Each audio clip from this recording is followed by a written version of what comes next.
Welcome back, everybody. Today, we're going to be taking a deep dive into something that could totally change how the U.S. military buys and uses space tech. Oh, wow.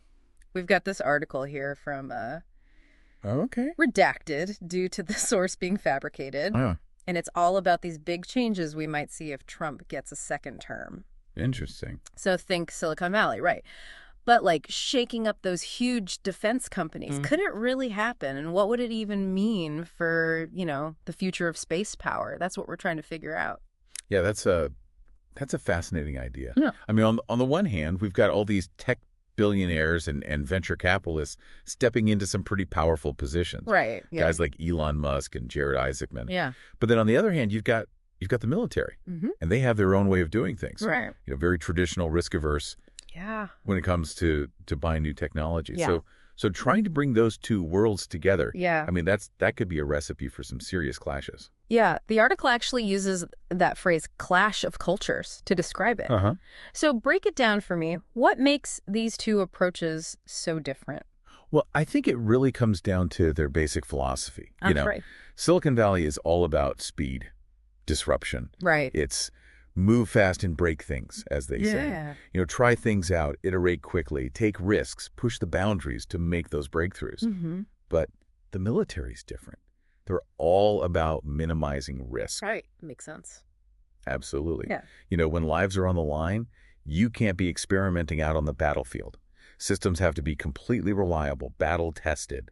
And so that often means, lengthy development cycles, Yeah. really detailed requirements, and sticking with the tried and true contractors. That makes sense. But what about SpaceX? I mean, haven't they kind of shown that the commercial model can work in space? Yeah. They've been launching rockets, winning contracts. I mean, left and right. Yeah. No, SpaceX is a really interesting case study here. Huh. I mean, their success has definitely been huge for commercial space. Right. They've shown that private companies can compete, even in areas that used to be dominated by governments. Right.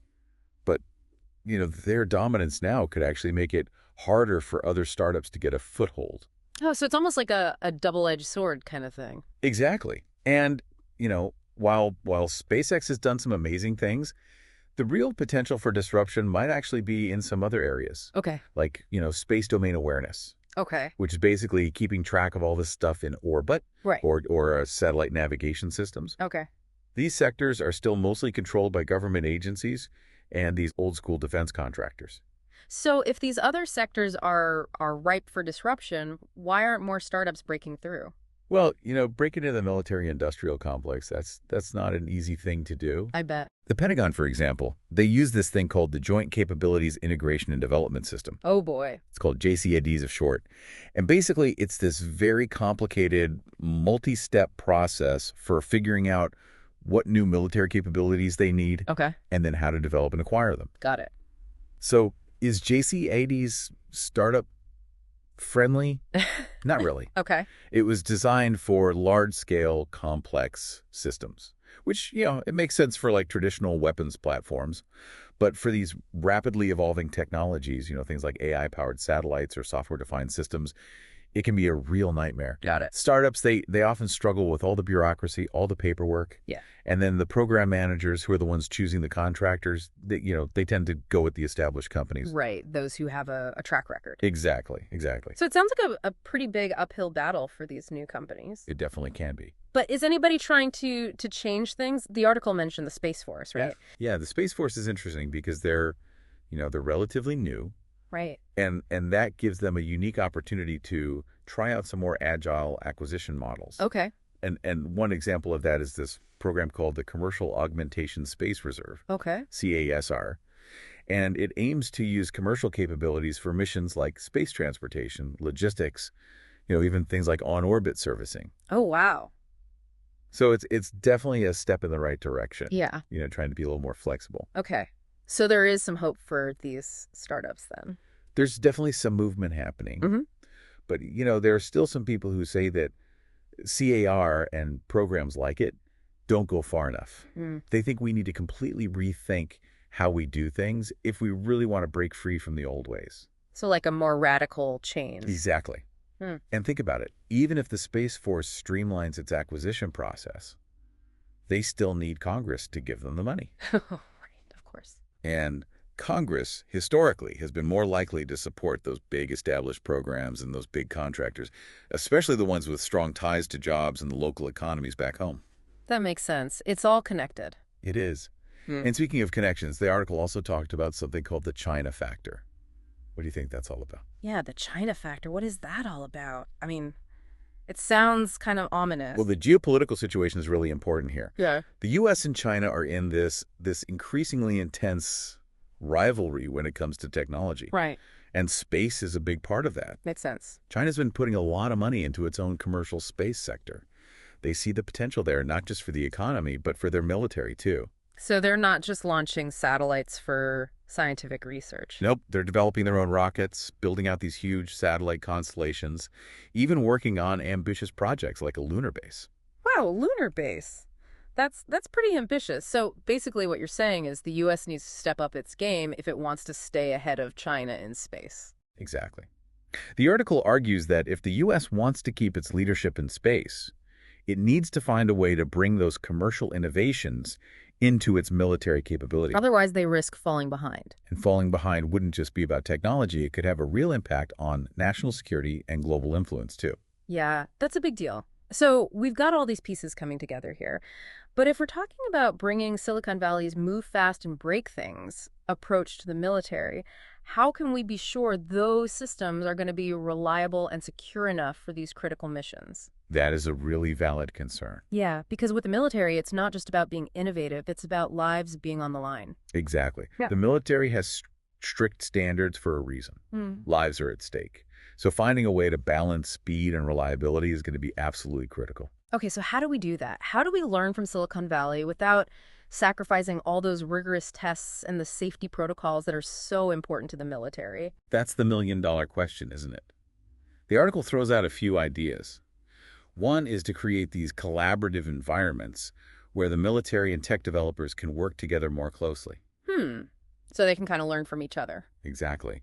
And figure out how to adapt those existing processes. Yeah, that sounds promising.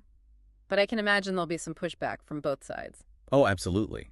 Some people are always going to resist change, especially if they're comfortable with the way things are. And that's where strong leadership becomes really important. I see, someone to guide the process. Exactly. Yeah. It's going to take visionaries in both the government and the tech industry to really champion these changes and drive them forward. Yeah, because without that buy-in, it's probably not going to work. Probably not.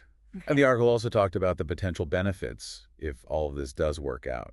There were some of the upsides they mentioned. Oh yeah, like if it all goes well, what could we see happening? Well, imagine if we could develop new systems way faster and for a lot less money. Plus, we'd have access to all this cutting-edge tech that the traditional defense industry might not even have. That's a pretty compelling vision. It is. But we also need to be realistic about the challenges. It's not like we can just throw money at tech companies and expect miracles. Right. We need to create sustainable pathways for them to work with the government. Not just one-time contracts, but long-term partnerships. So it's not just about winning a contract, it's about building something that lasts. Exactly. If we want to see real innovation, we have to create an environment where tech companies can really thrive within that defense ecosystem. That makes a lot of sense. And that means giving them clear guidance, making regulations easier to deal with, and offering incentives for long-term collaboration. So really making it worthwhile for them to be involved. Yeah, but let's be honest. Silicon Valley isn't exactly known for putting patriotism above profit. Right, so what's in it for them? Why would they even want to work with the military? Well, besides the obvious financial benefits of government contracts, there's also the challenge of it all. The challenge. Yeah, I mean, they'd be working on some of the most complex technological problems in the world. That's true. For some people, that's a big draw. Definitely. And let's not forget, many of these tech leaders do have a sense of patriotism. They believe national security is important, and they want to use their skills and resources to help.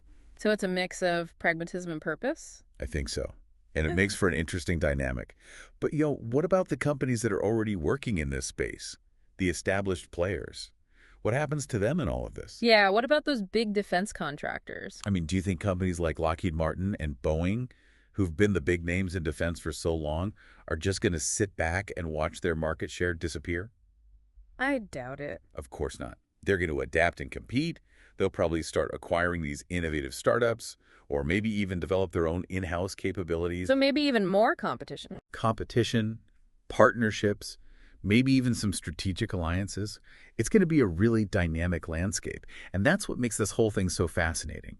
Yeah. We're potentially on the verge of a major transformation, not just in the technology itself, but in the entire structure of the space industry. So it's bigger than just rockets and satellites. Way bigger. We're talking about economics, geopolitics, technological innovation, even cultural shifts. It's about the future of space, and it's happening right now.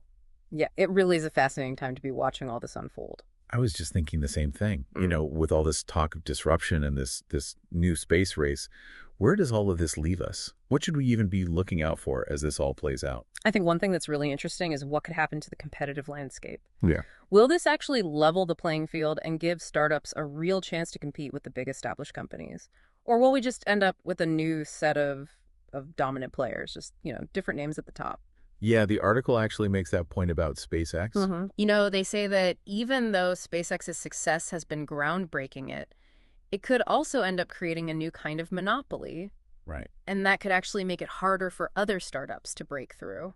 It's funny how that happens, isn't it? The companies that are disrupting things, breaking down the old barriers, they often become the new gatekeepers. Right, like they disrupt the old system and then become the new system. Exactly. And it's something that we've seen in other industries too, so it's definitely something to watch out for as this new space landscape takes shape.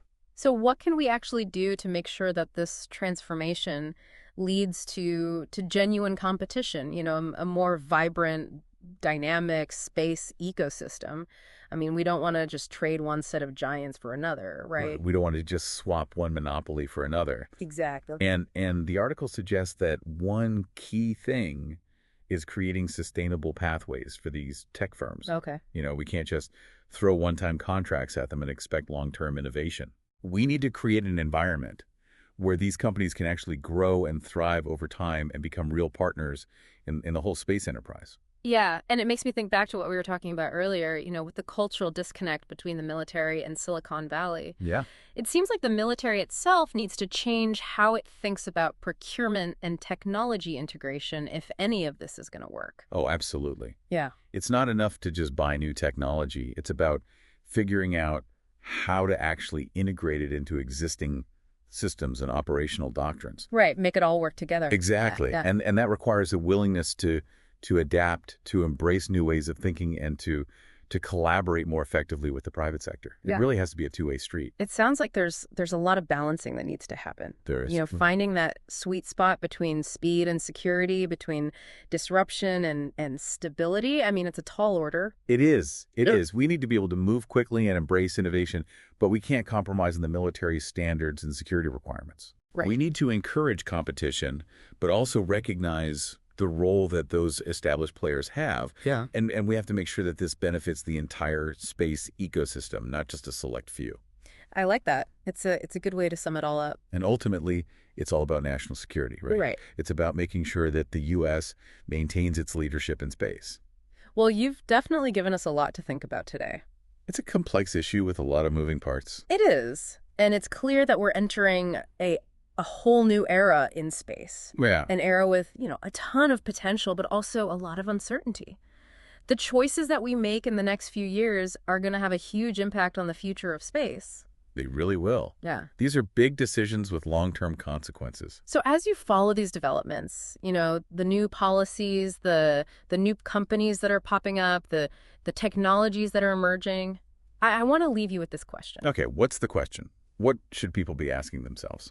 Will all of this lead to real change in how the U.S. approaches space technology? Will it create that vibrant and competitive space ecosystem that we've been talking about? Or will it just shift power to a new set of dominant players and we end up with, the same problems just with different names and logos? It's definitely something to ponder as we watch this new space race unfold. Thanks for joining us for this deep dive, and until next time, keep exploring.